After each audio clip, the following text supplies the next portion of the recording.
جب تم مجھے معصیت سے بچنے کے لیے یاد کرو گے، گناہ کا موقع سامنے ہے، ایزی ٹو ڈو ہے، کسی کو پتہ بھی نہیں چلنا ہے، you can get away with it and you are tempted to do it as well. اس موقع پر اگر تم مجھے یاد کرو گے تو میں تمہیں یاد کروں گا جب تم کسی مصیبت میں ہوگے. مجھے یاد کرو اس موقع پر جب تم گناہ کر سکتے ہو، معصیت کر سکتے ہو، ماحول بنا ہوا ہے، تم آلریڈی اس انوائرمنٹ میں ہو، کوئی کچھ کہنے والا بھی نہیں ہے، کوئی دیکھنے والا بھی نہیں ہے، کوئی تمہیں جج بھی نہیں کرے گا. یہی وجہ ہوتی ہے نا جو بندہ رک جاتا ہے.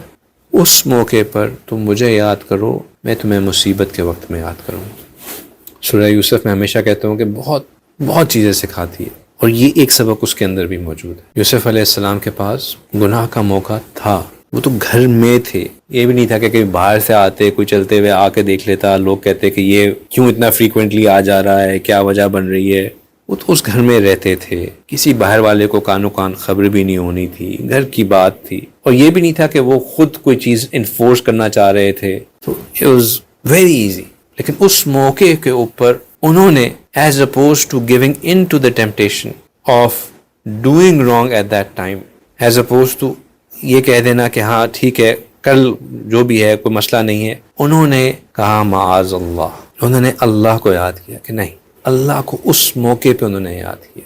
اور ان کے اس موقع پہ اللہ کو یاد کرنے کی وجہ سے پھر جب اللہ کے اوپر مصیبت آئی، ان کو جیل میں ڈال دیا گیا، ان کو مشکل میں ڈال دیا گیا، اللہ سبحانہ تعالیٰ نے ایک خواب کے ذریعے ایک بہانہ بنایا ان کو نکالنے کا. اور نہ صرف ان کو نکالا بلکہ ان کی ریپوٹیشن کو بھی کلیئر کروایا، ان کو شہر کا فائنانس منسٹر بھی بنایا، اور ایونچولی اس شہر کا بادشاہ بھی بنایا. جب ان کے اوپر مشکل وقت آیا، اللہ سبحانہ تعالیٰ نے ان کے لیے چیزوں کو کھول دیا.